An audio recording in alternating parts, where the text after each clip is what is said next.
chose que la bénédiction. C'est Gershom qui a chanté ce matin, je vais demander une petite chose. Je m'excuse auprès de tous les chanteurs et les chanteuses. J'ai dit, il faut que ce soit l'Église qui chante. Parce que quand on écoute un chanteur, je m'excuse mes frères et sœurs, mais on est là et on l'écoute. On ne chante pas. Alors que la Bible déclare que Dieu se tient au milieu des louanges. On a besoin que l'Église chante. Ça fait partie de l'enseignement de la Bible et nous avons besoin de respecter ce qui est dit dans la parole de Dieu. Plus nous respecterons Dieu, plus Dieu sera avec nous et c'est ce que nous avons besoin ce matin. Merci au Seigneur. Alors, ça m'était dit un petit mot ce matin, mais quand même, il faut quand même s'en rappeler. Parce que je pense que, avez-vous remarqué, lorsqu'on était à Remiremont, dans le pays il y a quelques temps derrière, on a eu vraiment une grosse orage qui est venue, et tout le monde a eu peur, vous avez vu quelle pagaille ça s'est fait, et par la grâce de Dieu, elle a passé juste à côté. Ensuite ici, nous avons eu, juste à côté, c'était dévasté, l'autre côté de la montagne, c'était dévasté, on n'a rien eu. Hier soir, le tonnerre a tombé, le garçon, il a eu des choses, mais il n'a pas tombé sur sa camping, il a tombé sur personne. Dieu nous a gardés. Alors, je voudrais vous dire une chose ce matin, il faut être reconnaissant. Autrement, on est fou, autrement, on n'a rien compris. Mais attention, je voudrais vous dire une chose ce matin. Dieu nous a gardés. Le Seigneur, tu nous as gardés de l'orage. L'orage, c'est par rapport aux choses matérielles, c'est par aux choses. Mais je ne crois pas que Dieu nous garde que pour le matériel. Il sait que l'âme est bien plus précieuse, et ce matin, il veut nous apporter tout ce qu'il faut pour notre âme, et je pense que nous devons le comprendre. On prie un instant, Seigneur, on demande à Dieu sa grâce. Sois béni, Seigneur, encore pour cet instant que tu nous accordes. Merci parce que tu es présent parmi nous. Mais ce que nous avons besoin, Seigneur, c'est vrai qu'on le sait que tu es présent. C'est marqué dans ta parole. Mais bien des chrétiens ont besoin de sentir cette présence de Dieu. Ce n'est pas simplement un texte, c'est une réalité. Et j'ai besoin que la réalité de Dieu se fasse. Ce matin, donne-moi de l'assurance et de la conviction dans mon message. Je tiens à ce que tu m'accompagnes, Seigneur, car j'ai besoin de toi. Que ton nom soit béni, Jésus-Christ. Amen. Alors,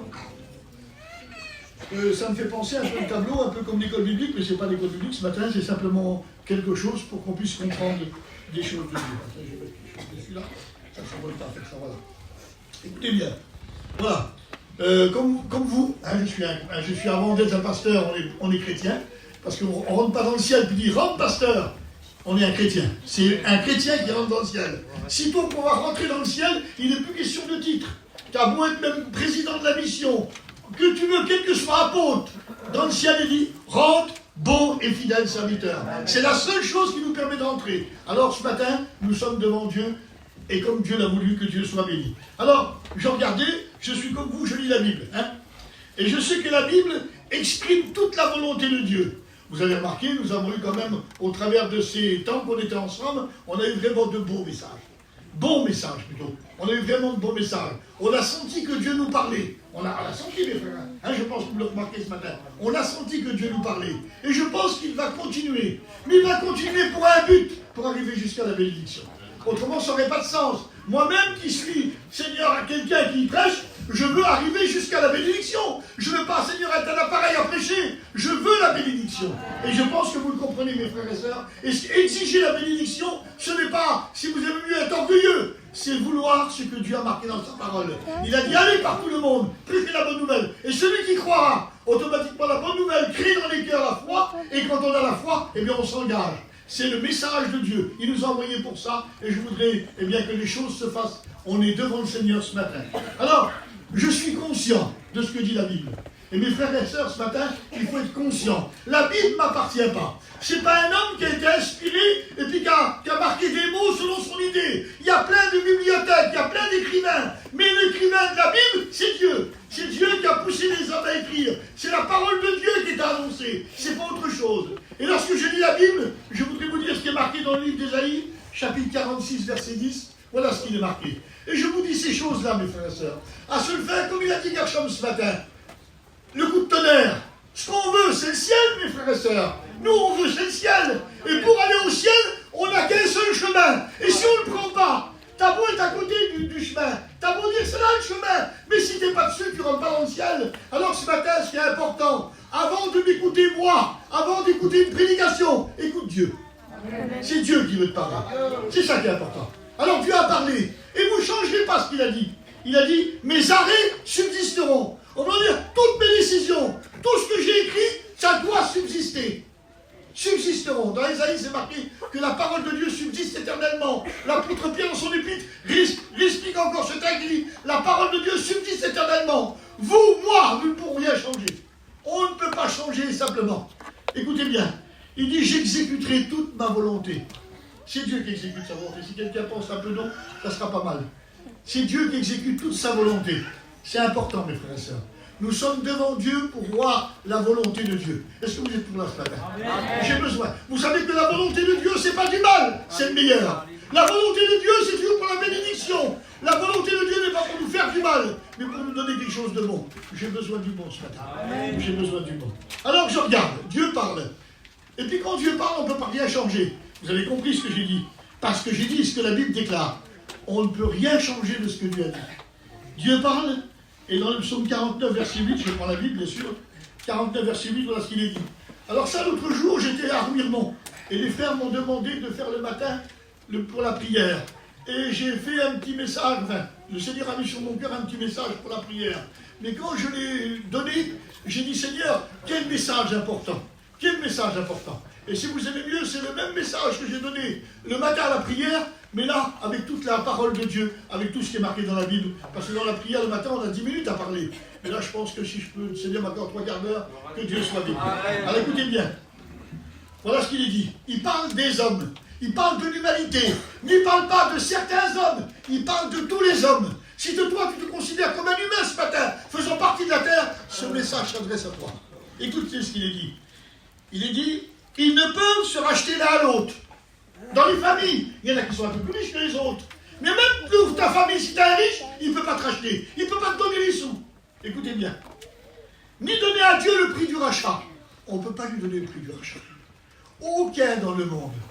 Il y a des grands personnages dans le monde.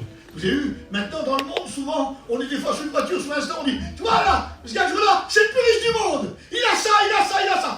Moi, je vais vous dire une chose. Je ne voudrais pas vous parler de Jésus. C'est le plus grand du monde. Il a tout ce qu'il faut pour nous débrouiller. J'en veux pas de l'argent du monde. L'argent du monde, ça apporte la misère. L'argent du monde apporte tout ce qu'il ne faut pas. Tandis que les choses de Dieu, ça apporte la grâce et la paix. Alors il dit, ils ne peuvent se racheter l'un à l'autre. Et la Bible déclare, le rachat de leur âme est cher. Et il dit, il n'aura jamais lieu. Et Seigneur, alors on ne peut plus en sortir. C'est Dieu qui a parlé. Ses arrêts subsisteront. Il exécutera toute sa volonté. Et je réfléchissais à ça. Donc, le rachat n'aura jamais lieu. Je regarde dans, merci mon frère. Je regarde dans la parole de Dieu.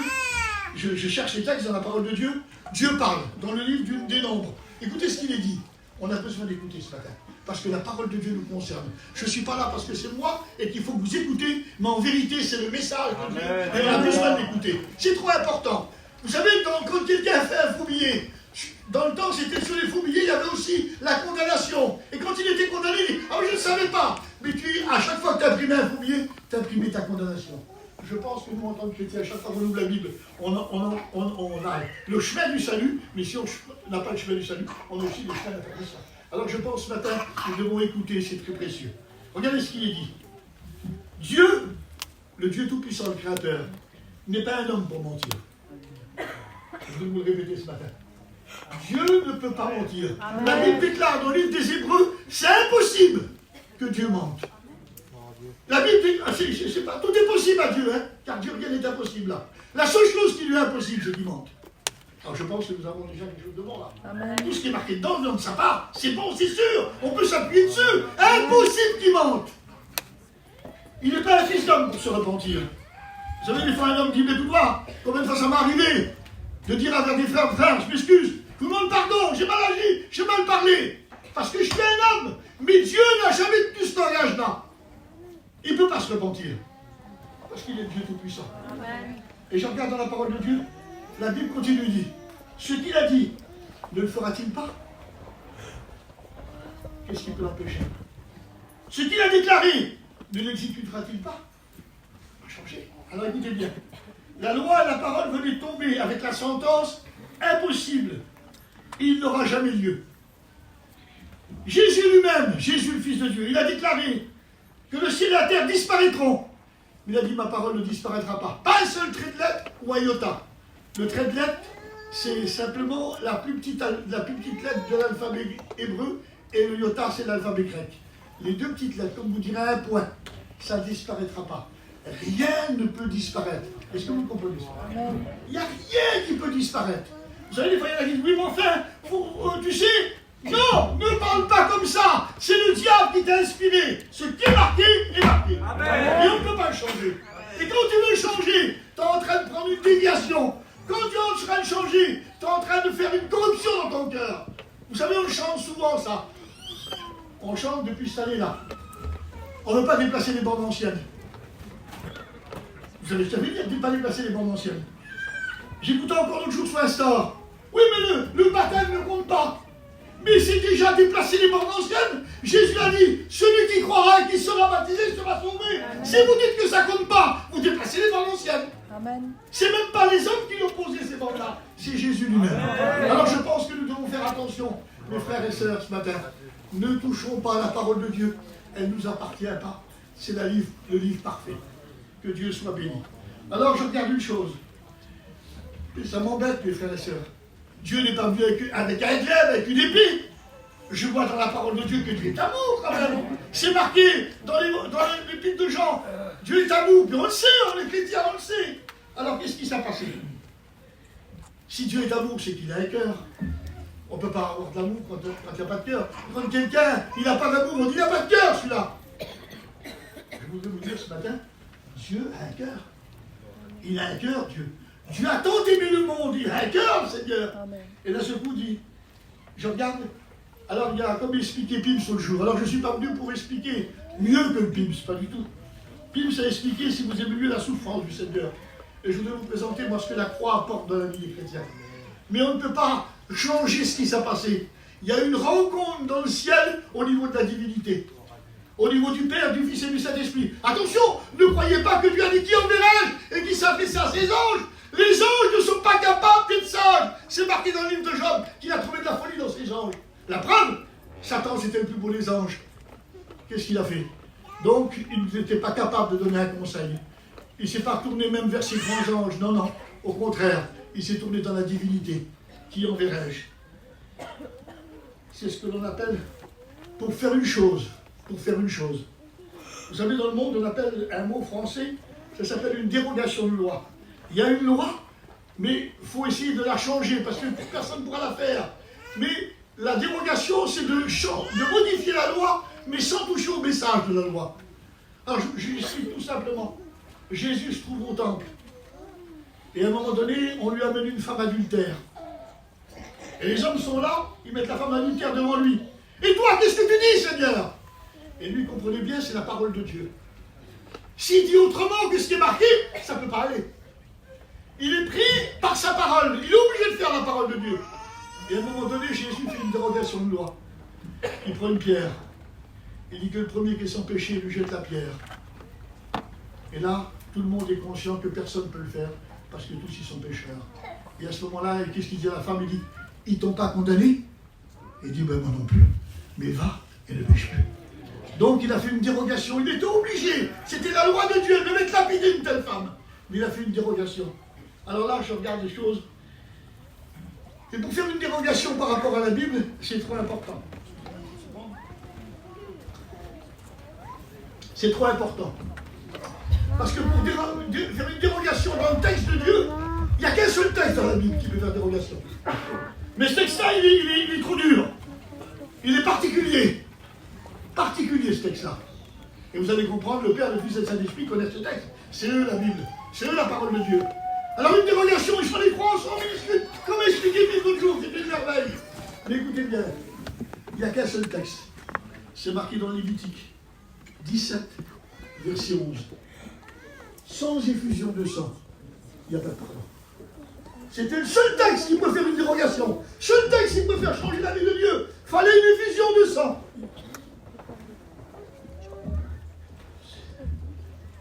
Jésus prend la parole. Et il dit, me voici, je suis prêt.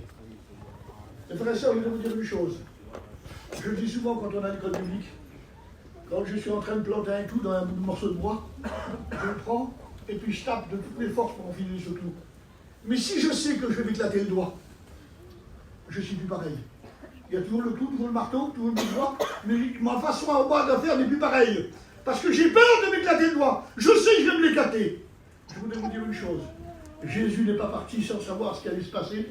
Il savait tout ce qui allait se passer pour lui. Et la Bible déclare, il dit, je suis prêt. Je suis prêt. Amen. Je pense que ce matin, en tant que chrétien, je dois comprendre ce qui s'est passé. Je ne peux pas être un chrétien qui ignore la croix. C'est trop important. Parce que la croix, mes frères et sœurs, ce n'est pas un combat acheté. Ce n'était pas parce qu'il était le Fils de Dieu qu'il a acheté comme on l'a fait. Des combats. Il y a des combats qui sont achetés. Mais là, ce n'était pas acheté. C'était un combat à payer. Et c'était lui qui allait payer. Est-ce que vous comprenez ce matin? C'était lui qui allait payer. C'est pas toi ni moi. Alors vous savez, je vais vous dire une chose, tout simplement en parlant, on est en train de parler ce matin. Des fois, je vois quelqu'un qui rend témoignage. Et quand il rend témoignage, j'étais comme ça dans le monde, j'aimais le monde, j'étais un homme du monde, je faisais ci dans le monde, Mais mon frère, tu n'aurais pas rencontré Jésus, tu seras en enfer avec le diable et les démons. N'oublie jamais de dire dans ton témoignage, j'étais perdu, il m'a sauvé. J'étais perdu, il m'a sauvé. Des fois, il y en a qui viennent rétrograde. Seigneur, je me permets de parler comme ça, je me clime avec vous ce matin. Ça me fait mal quand il dit, je l'ai laissé tomber. Mais quoi, t'as laissé tomber un verre, un bout de carton, un bout de pierre? Non, Jésus, j'ai laissé tomber. Dis pas que t'as laissé tomber. Dis plutôt que tu l'as abandonné, la source d'eau vive, et tu es parti dans l'endroit de sécheresse et de misère. Tu n'as rien laissé tomber. Heureusement que Dieu n'est pas comme toi qui ne te laisse pas tomber. Quand tu cries à lui, il va te chercher. On l'a vu au milieu de nous. Non, changeons notre langage. Oublions pas que si nous sommes ici ce matin, c'est parce qu'il nous a sauvés. Il y en a pas un qui peut se lever, qui peut dire, mais moi avant, je priais, moi avant j'étais sérieux, moi je disais pas de mensonges. Si tu passais pas par Jésus qui est la porte, tu étais perdu pour l'éternité. Mes frères et sœurs, nous avons un privilège extraordinaire, mais ne banalisons pas notre privilège. Considérons la grâce de Dieu qui nous a été faite. Dieu nous a pardonné, que Dieu soit béni. Alors avant d'aller plus loin, parce que j'ai fait un dessin, je vais vous en parler une seconde. Voilà, je vous ai fait ce croquis-là pour une raison.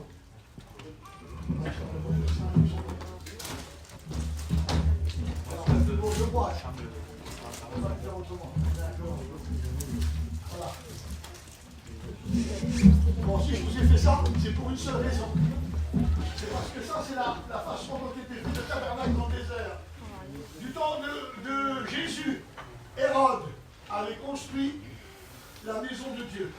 Hérode, c'était un homme sanguinaire, Hérode le Grand. Il est mort en l'an 4. Mais c'était un homme sanguinaire. À cause qu'il était trop sanguinaire, il a fait tuer tous ses enfants. Il a fait tuer sa femme, tellement qu'il était habité de poids et de méchanceté. Et pour se rattraper un peu pour les Juifs, alors ce qu'il a fait, il leur a construit le temple. Vous allez comprendre, c'est un drôle de rattrapage. Mais à cause que la vie des Juifs n'était plus dans la forme, ils ont accepté. Et dans l'Ezra, ils ont dit, les autres sont venus vers eux, nous voulons bâtir avec vous le temple. Non, non, c'est pas à vous, c'est à nous de le faire. Je voudrais vous dire une chose, on n'a pas besoin des païens pour faire la volonté de Dieu, c'est nous les chrétiens. Et nous devons avoir ce caractère des enfants de Dieu. Et à ce moment-là, ils ont accepté, à cause de la décadence. C'est même des Romains qui ont mis les deux grands sacrificateurs au poste, Anne et Caïphe. Ils les ont mis au poste. Et voilà ce qu'ils ont fait. Donc, je vous explique un petit peu voilà comment c'était. Mais il a voulu une chose, Hérode le Grand, il a voulu une chose. Il a dit voilà, je fais le temple pour vous, mais je vous demande une chose. Il dit ce que je voulais vous demander, faites-moi un parvis supplémentaire, le parvis des païens. Il n'existait pas du temps de la parole de Dieu. Et là les Juifs, quand on est mal parti mes frères, on accepte des compromis. Quand on est mal parti, on fait des choses qui ne vont pas.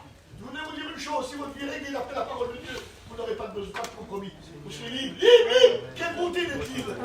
Quelle misère d'être tenu par une chose. Alors ils ont accepté, ils ont fait parmi les païens. Et à cause de ça, les Juifs ont dit, attends une seconde, d'accord, on accepte. Mais on accepte une chose. Que tu mettes un mur ici. Vous voyez, j'ai vu un petit truc là. C'est un mur. Et sur ce mur-là, c'était marqué, interdit à quiconque de franchir le mur sous peine de mort. Aucun païen n'avait le droit, même pas parmi les femmes, même pas parmi les hommes, même pas parmi les prêtres, interdit. Est-ce que vous comprenez ça? Fermé, complètement interdit. Et ensuite, bien sûr, le tabernacle, c'est ça. On avait le lieu très saint. Le lieu très saint, il y avait l'arche de l'Alliance. Vous connaissez avec les deux anges qui sont dessus. Dans l'arche de l'Alliance, il y avait la parole de Dieu. Il y avait le vase en or de manne, la manne qui était tombée du ciel. Il y avait là le bâton d'Aaron. qui montrait l'autorité des prédicateurs et des responsables et lévites. Il y avait ça. Donc, tout ça était dans le lieu très saint. Dans le lieu très saint, il était fermé. Fermé simplement par un rideau, un voile. Et celui-là, il y avait juste le grand sacrificateur qui rentrait une fois par an. Il rentrait pas tous les 2 minutes, une fois par an, pour le Yom Kippour. Et quand il rentrait, il le sortait le taureau des bouches, il le mettait sur le petit couvercle qui s'appelait le propitiatoire. Il mettait le couvercle là-dessus, le sang là-dessus, et à ce moment-là, s'il n'était pas pardonné, le grand sacrificateur mourrait. Alors à cause de ça, les Juifs savaient qu'il n'avait aucun droit de rentrer. Même que tu sois un sacrificateur à lévite, quel que soit le nom, interdit de rentrer. Alors ils mettaient une ficelle avec des clochettes. Et tant qu'ils entendaient les clochettes bouger, alors les lévites qui étaient ici, les frères, ils sortaient dehors, ils disaient « Il est vivant, il est vivant !» Et tout le monde se le disait dans le peuple, dans le désert, partout, « Il est vivant !» Tout le monde était content, ils avaient été pardonnés. C'est important le pardon. C'est important le pardon. On n'en fait plus trop attention du pardon, mais c'est important le pardon. Alors il avait le droit juste là. Et ici il y avait le lieu saint. Dans le lieu saint, il y avait l'autel des parfaits. Il y a le sacrificateur qui avait le droit de mettre des parfaits. Mais les parfaits n'étaient pas faits des parfaits n'importe comment. Ils étaient faits selon Dieu. Interdit de faire la reproduction. Interdit. Interdit de faire la reproduction. Quelqu'un qui a fait la reproduction, ça lui coûtait la vie. Il y avait aussi, l'endroit là, c'était les pains de proposition ou de consécration, c'est le lieu. Et il y en avait 12 pains, pour les 12 tribus. Et ça faisait partie pour les sacrificateurs qui mangeaient ces pains-là. Vous aviez en face, la seule lumière qu'il y avait dans le lieu saint, c'était la lampe à 7 branches qu'on appelle la menorah. Et c'est là le grand sacrificateur qui venait et qui allumait, elle était faite de l'huile, et c'était ça, juste ça. Et quand vous sortiez dehors, il y avait ce qu'on appelle le parmi des prêtres. Alors là, c'est tous les prêtres officialisés. Aucun prêtre n'avait le droit de rentrer ici. C'était simplement les grands sacrificateurs, les sacrificateurs. Et ici, c'était les prêtres. Alors les prêtres, il y avait l'autel des holocaustes. Mais eux, avant de rentrer, il y avait ce qu'on appelle la cuve des reins. Elle était tout fait par les reins en cuivre, c'est-à-dire. Et là, les sacrificateurs, avant de rentrer dans la présence de Dieu, il fallait qu'ils se lavent les pieds et les mains. Mes frères et sœurs, on ne rentre pas comme ça. Je vais vous le rappeler ce matin. La présence de Dieu, c'est quelque chose de terrible. La présence de Dieu, un jour, sur l'autel ici, là, il y a les 2 fils d'Aaron, Abihu et Nadab. Ils ont voulu apporter un feu étranger. Pas de choses du monde sur les choses de Dieu. Amen. La flamme est venue sur eux, ils sont tombés là-dedans, les deux. Mes frères et sœurs, rappelons-nous que nous avons un Dieu saint, l'éternel. Et nous avons besoin de nous en rappeler ce matin. C'est important. Plus que nous approchons du départ, il faut enlever tous les compromis, tous les problèmes qui gênent. On ne veut pas un fil à la patte. On veut partir, nous. Amen. On ne veut pas quelque chose nous tienne. C'est comme un filet qui t'embrasse tout le monde. Mais le filet, il y en a certains, c'est pas Dieu qui l'a tissé. Ceux-mêmes qui l'ont tissé le filet, ils ont gardé des choses, Vous savez qu'Acan, il avait mis dans sa tente des choses interdites. Mais Dieu, ça passe pas l'interdit devant Dieu. L'interdit a une valeur et Dieu ne peut pas laisser comme ça. Alors ce matin, si les mots sont dit comme ça se fait qu'on soit libre. On peut être libre. Alors je regarde un peu. Et là, il y avait l'autel des holocaustes. Et l'autel des holocaustes, c'était là que les personnes, quand ils avaient péché, ils apportaient leur offrande. Et là, c'était les lévites qui faisaient ça. Et sur l'autel des holocaustes, c'était ça. Et ici, c'était parmi les parmi Israël, les lévites et tout ça. Mais ici, c'était parmi les hommes. Les hommes n'étaient que là. Les femmes n'étaient que là. Voilà comment ça se passait un petit peu les choses. Donc je reviens à mon message. C'est pas compliqué, c'est comme ça que ça a fonctionné. C'était comme ça dans la parole de Dieu. Je regarde dans les choses. Alors, une dérogation de loi, nous venons de l'avoir. La rencontre a été faite au niveau de la divinité. Ce n'était pas un combat acheté, c'était un combat payé et payé au prix de sa vie. La Bible déclare, et nous ne pouvons pas laisser les paroles comme ça, c'est trop important. La Bible déclare, il s'est donné en rançon pour tous. Vous savez, des fois, quand il y a un kidnapping, on demande 500 millions. Obligé de les donner, autrement on n'a pas la personne. Il s'est donné en rançon pour tous. Je vais te dire une chose ce matin. Tu te trouves que tu es un petit chrétien, tu n'as pas de valeur. Mais à cause de toi, Jésus s'est donné en rançon. Amen. Je pense que nous devons. Alors vous allez dire, ah, c'est le pasteur qui explique comme ça. Non, c'est la vérité. Il y aurait une seule personne de perdue. Jésus s'est monté sur la croix. Parce qu'il veut que tous soient sauvés et parviennent à la connaissance de la vérité. Alors nous devons prendre la parole de Dieu pour nous ce matin. Pour nous. Alors, il s'est donné en rançon pour nous. Alors écoutez bien, le prix estimé, il ne pouvait pas donner plus, il s'est donné tout entier. Jésus ne peut pas donner plus, il s'est donné tout entier à la croix. Vous le savez ça, mes frères et sœurs. Il a été vraiment, Pim nous l'a expliqué dimanche dernier, il s'est donné tout entier. Mais écoutez bien maintenant, je vais vous dire une chose. Comment c'est important. Quand les sacrificateurs ont voulu Jésus, ils ont trouvé au travers de Judas. Judas, un homme qui aimait les sous. Disons les mots, un homme qui aimait les sous. Faisons bien attention pour l'argent, mes frères et sœurs. Aimons plus Dieu que les sous. C'est trop important, mes frères. C'est vrai que les sous, on peut monnayer ici-bas, mais les sous ne nous font pas entrer dans le ciel. C'est Jésus qui nous fait entrer dans le ciel. Donc c'est important. Et lorsque les sacrificateurs ont payé à Judas le prix, c'est marqué dans la Bible 30 pièces d'argent. C'était marqué 450 ans avant dans le livre de Zacharie. C'est le prix qu'ils m'ont estimé, 30 pièces d'argent. Alors écoutez bien, je vais vous dire une chose maintenant. L'estimation des sacrificateurs, des Juifs de l'époque, ils ont dit voilà, on donne 30 pièces d'argent. Normalement, 30 pièces d'argent dans la Bible, c'était pour le rachat d'une femme. Ils ont estimé Jésus le prix d'une femme. Quand un bœuf faisait du dégât dans un endroit et qu'il touchait un esclave, vous savez ce qu'on faisait? On donnait 30 pièces d'argent et on tuait le bœuf pour un esclave. On a pris Jésus comme une femme et comme un bœuf. C'est l'estimation. Et comme c'est marqué, on a donné les 30 pièces, c'est lui qui a payé. Et en plus de ça, le bœuf, il est mort et Jésus a été crucifié. Donc nous sommes devant, ils ont poussé jusqu'à l'extrême de l'abaisser, de l'humilier. C'est à ce prix-là qu'il a dit, qu'ils m'ont estimé. Je regarde dans la parole de Dieu. Et j'en viens à ce que je voudrais vous dire ce matin, c'est ce qui est important. Je pense que vous avez suivi, je ne suis pas trop compliqué. Alors écoutez bien. Paul, l'apôtre Paul, le grand apôtre, va parler aux Galates. Et savez-vous comment il va expliquer ce qui se passe, la croix? Et vous savez ce qu'il va dire? Il va dire, la croix, c'est un scandale. C'est un scandale, la croix. Le scandale a-t-il disparu du milieu de vous? Oh non, mais vous ne comprenez pas. Le Dieu Tout-Puissant, le Créateur de l'univers, il a fallu qu'il donne son Fils pour vous. Mais c'est un scandale. Il n'y avait pas un homme qui était bon, pas un qui était juste, pas un qui était froid, pas un qui était vrai. Il a fallu qu'il donne son Fils. C'est un scandale. Je pense que vous le comprenez ce matin. C'est un scandale. Que Dieu nous aide à comprendre toutes ces choses-là, c'est important.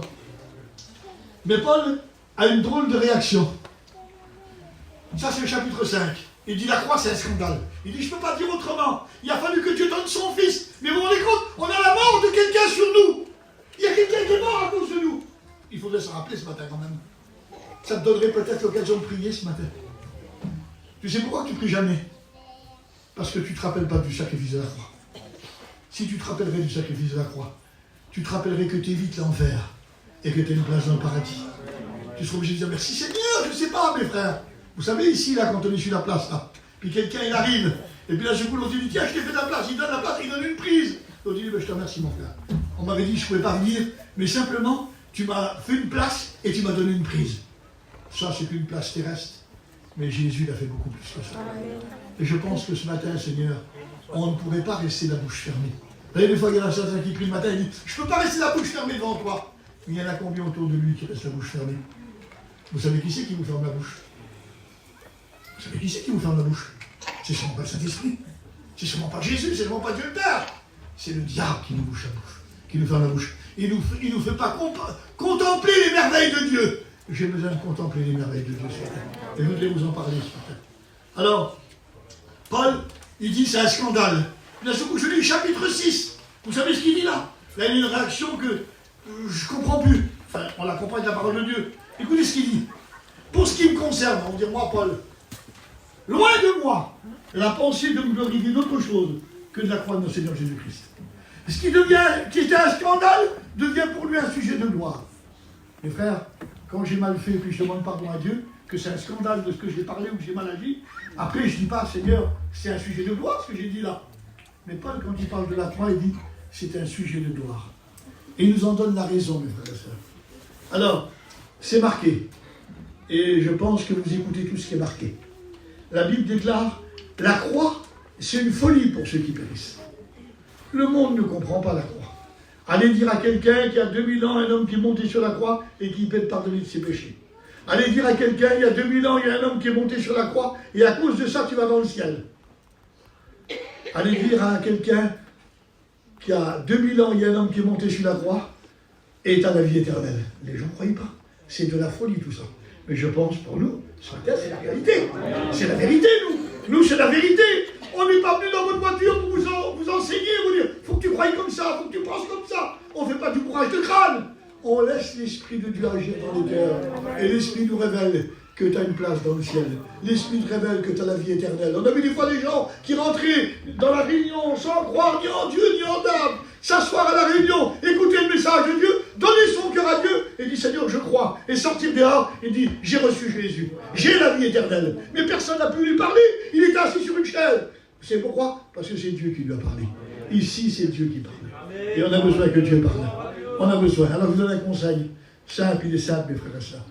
Vous savez, il n'y a pas plus vexant. À ce bout, tiens, il y a frère qui est là, puis à ce bout, j'y parle. Et puis quand j'y parle, il ne fait pas attention, il écoute ailleurs. C'est gênant. Je parle encore, il regarde ailleurs. Mes frères et sœurs, si Dieu vous parle, ne regardez pas ailleurs. Écoutez ce qu'il a à vous dire. Répondez à ce qu'il a à vous dire. Une prédication n'est pas simplement un prédicateur qui parle. C'est Dieu qui parle pour que tu lui donnes une réponse, toi. C'est fait pour que tu lui répondes. Je pense que ce matin, nous devons répondre à Dieu. C'est trop important. Alors, la croix est une folie pour ceux qui périssent, mais une puissance de Dieu pour nous qui sommes sauvés. Ce n'est pas marqué une puissance de Dieu pour être sauvés. C'est une puissance de Dieu pour nous qui sommes sauvés. Donc, la croix. Après la croix, il y a encore toute la puissance de Dieu qui se manifeste. Et ce que je voulais vous parler ce matin. La croix n'est pas simplement qu'un passage. On passe et on voit la croix. C'est qu'on continue jusqu'au ciel. La croix a sa puissance, elle la garde. Et j'ai besoin de la puissance de la croix ce matin. Alors je regarde. Il n'a pas fait... Alors je regarde. C'est vrai que Jésus a dit, il l'a dit dans Jean 14 et au verset 3 je crois, il a dit, je vais vous préparer une place. C'est ce qu'il a dit ça. Et ce matin, nous sommes conscients que nous avons une place dans le ciel. Que Dieu soit béni pour ça. Que Dieu soit béni pour ça. On a une place dans le ciel. Mais il y a plus que ça. Il y a plus que ça. Il a fait beaucoup plus que ça. Et c'est ce que je voulais vous parler ce matin. Voilà mon message maintenant ce matin. Il a fait beaucoup plus que ça. Alors, je remarque, ça c'est pour que nous soyons dans le ciel qu'il nous a préparé une place. Mais il a fallu qu'il fasse beaucoup de choses pour que l'on puisse entrer dans le ciel. Mes frères et sœurs, vous avez vu, il y a des portillons dans les magasins. Vous vous présentez devant, ils s'ouvrent tout seuls. C'est pas ça le ciel. Le ciel ne s'ouvre pas tout seul. C'est le ciel, c'est pas un portillon. Tout le monde rentre, tout le monde sort. Non, non, non, non. Rentre ceux qui ont fait la paix avec Dieu. Rentre ceux qui sont acceptés par Dieu. Vous avez vu dans beaucoup de terrains quand vous voyagez. Interdit de rentrer, interdit. Parce que c'est propriété privée. Je voudrais vous dire une chose. Le ciel, c'est une propriété privée. On ne rentre pas comme on veut. On ne rentre pas quand on veut. Il faut voir le propriétaire. Et je vous enseigne, si quelqu'un n'a pas encore vu le propriétaire ce matin, faites-le au plus vite, mes frères et sœurs. Faites-le au plus vite. Allez voir le propriétaire. C'est le seul propriétaire qui est toujours là. Et là, vous sonnez à la fenêtre, vous le téléphonez, il n'est pas là, vous tombez sur la messagerie. Jésus n'a pas de messagerie. Jésus est toujours là, il se tient à la porte. Et si quelqu'un entend ma voix, il entre. Non, je pense ce matin, allez voir le propriétaire, c'est important. Alors je regarde. Et puis, là, je vais vous expliquer comment je le ressens. Je ne sais pas si c'est bien dans l'ordre, parce qu'il y a beaucoup de choses que le Seigneur a fait, mais je vais vous expliquer comment je le ressens.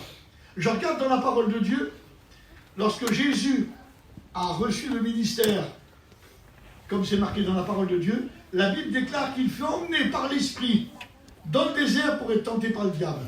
La première chose que Dieu a voulu de lui, c'est qu'il se trouve face à face avec son ennemi.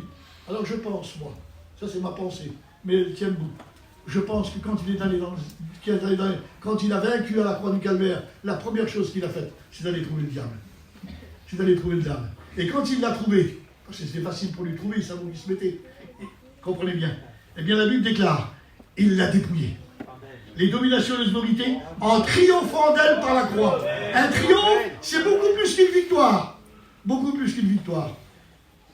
Un triomphe. Il a triomphé de lui par la croix. Alors, je vois une chose, mes frères et sœurs. Vous savez, des fois, on ne fait pas attention. Il y a même des gens qui disent sur l'antenne, diable! On prend le nom du diable comme des noms de la Bible, on ne fait pas attention à tout ça. Mais ça a une importance terrible.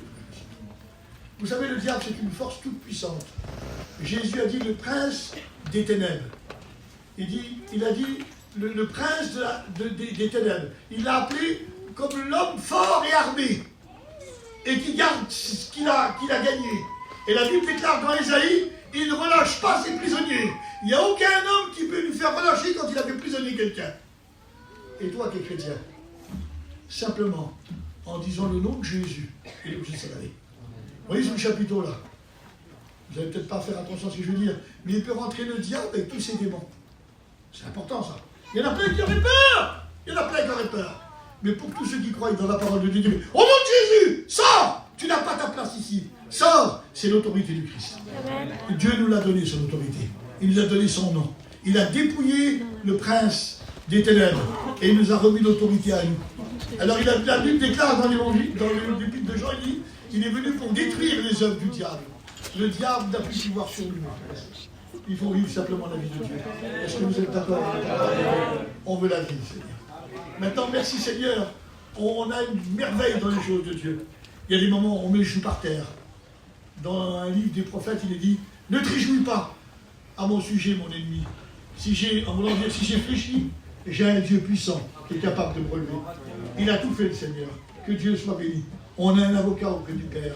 Et je pense que dans chaque temps, on doit se servir des bonnes choses. Que Dieu soit béni. Alors, je voudrais vous dire encore, bien sûr, il a dépouillé. Dépouillé, ça veut dire désarmé. Cet homme fort, la Bible déclare, il dit, mais s'il y a un plus fort que lui qui vient, et le dompte. Le dompte, ça veut dire le désarme. Eh bien, il n'a plus d'autorité. Et le diable a été désarmé pour nous, enfants de Dieu. Quelle grande grâce. Que Dieu soit béni. Désarmé. Il est désarmé devant toi, mon frère.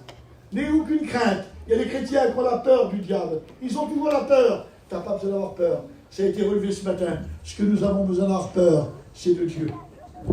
Pas peur, parce qu'il fait peur, mais de respect. Pas de la peur, du respect. Le diable n'a aucun pouvoir sur toi. La Bible déclare, c'est l'apôtre Paul qui dira dans l'Épître aux Corinthiens, nous n'ignorons pas les desseins du diable et nous ne voulons pas laisser l'avantage sur nous. C'est nous qu'on a l'avantage sur lui. Alors ce matin, ne te laisse pas écraser par l'ennemi. Il y a peut-être quelqu'un ce matin, parce que ça existe, mes frères et sœurs. Des fois on fait tout beau, tout est merveilleux. Mais il y en a certains des fois qui sont attaqués par l'ennemi et qui ont de la crainte et de la peur et qui sont opprimés. Je veux te le dire ce matin, rappelle-toi de la parole de Dieu. Il est venu pour dépouiller les œuvres du diable. Il n'a aucune force sur toi. Ne le laisse pas agir. Que Dieu soit béni. Et à la croix, juste voilà. À la croix, il a pu s'écrier le mot que le Père l'avait abandonné. Vous savez, le Père m'a abandonné à la croix. Mais quand nous le voyons, le Seigneur Jésus, on le voit par exemple, mettons avant la croix, je m'excuse, je vais faire ça pour les filles qui s'en vont. Quand on le voit avant la croix, on le voit sur cette croix-là, il est couronné d'épines. Il est couronné d'épines. Mais la différence qu'il y a, la Bible déclare, c'est dans le livre des Hébreux, chapitre 2, il est dit, nous le voyons après, quand il rentre dans son intronisation, il est couronné de gloire. La couronne d'épines n'y est plus, il est couronné de gloire. Il n'est pas couronné d'or avec des diamants, c'est des couronnes qui n'existent que dans le ciel. La gloire, c'est ce qui appartient à Dieu, à Jésus, au Saint-Esprit. C'est une couronne qui n'existe pas dans le monde. On a vu la couronne de la reine d'Angleterre, il y a des couronnes même au Vatican. La religion catholique a sur moi une panoplie de couronnes. Mais ils n'ont pas la couronne de gloire. C'est Jésus qui l'a passé à gloire. Il est couronné de gloire, vous savez pourquoi? À cause de la mort qu'il a souffert. Tous les anges sont étonnés sur lui, parce qu'il est Dieu. Comment? Un Dieu qui s'est abaissé jusqu'à là. C'est pour ça qu'il est dit bien souvent dans la parole de Dieu, il dit, les anges désirent plonger leur regard. Ils sont dépassés par la situation. Et nous, qui avons été sauvés, nous ne serions pas dépassés ce matin. Nous, c'est normal. On est chrétiens. On prend notre pain de vin ce matin. C'est normal, on est en mission. Je voudrais te dire avec toi une seconde ce matin. Comprends pourquoi tu es en mission. Comprends pourquoi tu prends le pain et le vin. Comprends les choses. C'est tellement important. Alors, et la Bible déclare, j'ai été un peu vite, en fait ça ne fait rien. Voyez, regardez ça. Donc, nous voyons en ta gloire. Il y a une chose qui s'est passée. Vous voyez ici, là, il y a un rideau. Il y a un rideau. Ça s'appelle le voile. C'est ce qui sépare le lieu saint du lieu très saint. Tous ceux qui sont ici n'ont pas le droit de rentrer. Un seul a le droit de rentrer. Je voudrais simplement dire un petit mot ce matin. Même Jésus n'a jamais rentré. Jésus n'a jamais rentré dans le temple. Savez-vous pourquoi? Parce que ce n'était pas un Lévite, Jésus. Il faisait partie de la tribu de Judas. Interdit de rentrer. S'il avait rentré, il aurait enfreint la loi. Il n'aurait pas été capable de nous apporter la bénédiction. Il fallait qu'il accomplisse la loi. Il avait dit, je ne suis pas venu pour l'abolir, mais l'accomplir. Et à un moment donné, quand il est né ici, là, alors il s'est passé des choses extraordinaires. Il s'est passé des choses extraordinaires. Je voudrais vous dire avant. Allez, je voudrais vous dire avant. Ici, là. Les païens interdits de rentrer. Nous étions sur la malédiction, nous les païens. Et Jésus a pris notre malédiction pour nous. C'est ce que c'était que la malédiction. Tout homme qui ne pratique pas et n'obéit pas à la loi est sous la malédiction de Dieu. Il n'y a aucun de nous qui pratiquait la loi. On avait notre religion, on ne pratiquait pas du tout la loi. Donc on était en malédiction. Et la Bible déclare que Jésus a pris la malédiction sur lui. Et à cause de ça, nous avons un libre accès dans le sanctuaire. Quelle grandeur! Et la Bible déclare ici, la païen, interdit des choses. Mes frères et sœurs, je vais vous dire une chose, ne nous glorifions pas, nous étions des païens. Les païens, ça veut dire avec toutes sortes de dieux, toutes sortes de croyances, toutes sortes de choses à faire. On était des païens. On est simplement aujourd'hui des païens sauvés. Et bien la Bible déclare ici, vous voyez ce mur qui est là, à la croix du Calvaire, c'est marqué dans le livre des Éphésiens, que Jésus a détruit le mur. Et maintenant, nous pouvons entrer. Nous pouvons entrer, que Dieu soit béni. Mais plus que ça, le rideau là qui est ici, qui nous empêchait d'aller dans le lieu saint là, il y avait un rideau. Et ce rideau là, il faisait 20 mètres de haut. Il faisait 9 mètres de large. Et il était tout brodé. La broderie faisait 12 cm de large. Et la Bible nous déclare, et ça c'est l'intervention de Dieu, la Bible nous déclare que le rideau a été déchiré du haut jusqu'en bas. Il n'y avait que Dieu qui pouvait le faire. Dieu était satisfait. Dieu s'est satisfait. Il était l'agneau de Dieu qui ôte le péché du monde. Le sang du taureau des boucs ne pouvait rien faire. Il ne couvrait le péché. Mais lui l'a ôté. Ça y est, la route est ouverte. Ça y est, mon fils, on a réussi. La route est ouverte pour le monde entier. Que Dieu soit béni. C'est la grâce de Dieu. Et maintenant, nous avons le droit d'entrer dans le lieu très saint. Que Dieu soit béni. Alors, comprenez bien quelle importance. Mais il ne s'est pas arrêté que là. Il a continué, le Seigneur. Et pourtant, on est arrivé. Non, il a continué. La Bible nous déclare, vous voyez, le ciel des cieux. J'ai mis une couronne parce qu'il a une couronne de gloire. Il est rentré comme ça avec une couronne. La Bible déclare, je vous lis le texte, il a traversé le tabernacle plus grand et plus parfait qui n'est pas construit de main d'homme, c'est-à-dire qu'il n'est pas de cette création. Dans le ciel, il y a un grand tabernacle. Et lui, il l'a traversé. Mais quand il est arrivé, il a voulu se présenter devant la face de Dieu, dit la parole de Dieu. Mais il n'est pas arrivé avec le sang des taureaux des boucs, il est arrivé avec son propre sang. Comment voulez-vous que le cœur du Père ne soit pas touché? Il a fait une chose terrible, mes frères et sœurs. Et c'est pour ça que je vais vous dire une chose, notre salut n'est pas simplement une Bible, une réunion. C'est important tout ce qu'on a reçu. Et on a besoin de pouvoir comprendre la puissance de la parole de Dieu. Alors, je regarde. N'oubliez pas tout cela. Il a fait tout ça pour une seule raison. C'est marqué dans la parole de Dieu. Afin que là où je suis, vous y soyez aussi. Il veut qu'on soit avec lui dans le ciel. Alors, je veux simplement dire un petit mot. Je vais terminer. Pas trop long, c'est bon. Dire un petit mot, écoutez bien. J'ai le droit. J'ai le droit de poser des questions à Jésus. J'avais envie de poser des questions à Jésus. J'ai dit, Seigneur, qu'est-ce qui t'a motivé comme ça, alors que tu connaissais tout ce que tu allais et que tu allais jusqu'au bout? Tu savais tout ce qui allait passer, comme l'expliquait Pim dimanche. On nous a pas expliqué un film de souffrance. C'est la vérité, ce qui s'est passé pour lui. C'est la vérité, mes frères et sœurs. À un moment donné, tellement qu'il était écrasé par la lutte, le diable et les démons qui l'oppressaient, le corps qui le faisait souffrir. Attention, quand il a dit dans le jardin de Gethsémani, il dit, Père, que cette coupe s'éloigne de moi. Beaucoup croient que c'est la coupe du péché. Ce n'est pas la coupe du péché, c'était la coupe de la souffrance. Suivez bien. Parce que c'est à la croix qu'il a fait le péché. Et c'est là qu'il y a eu l'abandon de Dieu. C'est là que Dieu l'a abandonné, quand il était fait péché pour nous. Mais tellement que c'était fort qu'il n'en pouvait plus, parce qu'il avait un corps humain, comme les autres, il était en humain, eh bien il n'en pouvait plus. La Bible déclare qu'un ange est venu le fortifier. De son front, suait des grumeaux de sang, tellement qu'il a lutté. Et c'est pour ça qu'il dit aux Hébreux, dit, vous n'avez pas lutté encore jusqu'au sang. On n'a pas lutté jusqu'au sang. On a du mal à lutter dans la réunion de prière. On a du mal à lutter pour un jeûne. On a du mal à lutter pour quelques réunions. Lui, il a lutté pour que nous puissions être unis. Je pense que nous devons nous souvenir de tout ça, c'est trop important. Alors, j'ai demandé, qu'est-ce qui t'a motivé, Seigneur, pour que tu ailles jusqu'au bout, tu savais toutes choses? Ah, écoutez bien. La première chose, c'est ce que Jésus me répond, j'ai posé deux questions. C'est que je savais que que quand je serai élevé, j'attirerai tous les hommes à moi. Je savais quand je serai au-dessus là, je t'attirerai mon frère. Je t'attirerai ma soeur. Il y a une attirance qui se provoque. C'est une attirance qui se provoque. Elle n'est pas faite par l'homme, elle est faite par Dieu. J'attirerai. Alors quand je serai élevé, j'attirerai tous les hommes à moi. Et ça, il avait compris. C'était le moteur de l'évangélisation mondiale. Évangélisation mondiale. Parce qu'il a dit, quand il a dit, allez par tout le monde, prêchez à toute la création. Et à toute la création, parce que tout le monde, quel que soit le pays, quelle que soit la culture, quel que soit le langage, peut comprendre la prédication de la croix. C'est un langage qui est compris par tout le monde. Quelle grandeur de Dieu. Ce matin, nous devons comprendre. Et j'ai posé une deuxième question au Seigneur. J'ai dit, Seigneur, comment que ça se fait que tu étais motivé comme ça? Qu'est-ce qui s'est passé? Eh bien, il dit, c'est à cause de ma vision. À cause de ma vision. Il dit, parce que, il dit, en vue de la joie qui m'était réservée. Mes frères et sœurs, le Seigneur, il a de la joie que tu sois sauvé. Et ce matin, quand il regarde l'auditoire, il est rempli de joie. Parce qu'il dit, ceci est mon œuvre. C'est à cause de ça. Alors, ce qui l'a motivé, c'est à cause de la joie qui lui était réservée. Le Seigneur connaît aussi la joie. C'est pour ça qu'un chrétien doit vivre dans la joie. Que Dieu soit béni. Alors, je ne veux pas dire 36 choses, je voudrais plutôt arrêter là. Dieu a fait beaucoup de choses pour vous. Et je parlais avec un frère, je disais, mais quelle conclusion on peut apporter à tout ça? Quelle réaction on doit avoir? Est-ce qu'on doit rester dans le silence? Est-ce qu'on doit écouter? Ah, ça c'était... Oui, j'ai su des choses que je ne savais pas. Ça va aller loin que ça. On va aller loin quand on sait des choses qu'on ne sait pas. Mes frères et sœurs, ce qu'il faut, c'est des choses qui changent notre cœur. C'est des choses qui nous font avancer dans les voies de Dieu. Avancer dans les voies de Dieu, c'est faire sa volonté. Et je pense ce matin, je vais terminer avec ce mot-là, je n'en ai pas d'autre mot. Jésus a parlé. Seigneur, qu'est-ce que t'attends de nous alors, Seigneur? Qu'est-ce que t'attends de nous? Mes frères, on peut tous l'écouter ce verset-là. Mais il faut quand même y faire attention. Il a quand même un poids ce verset-là.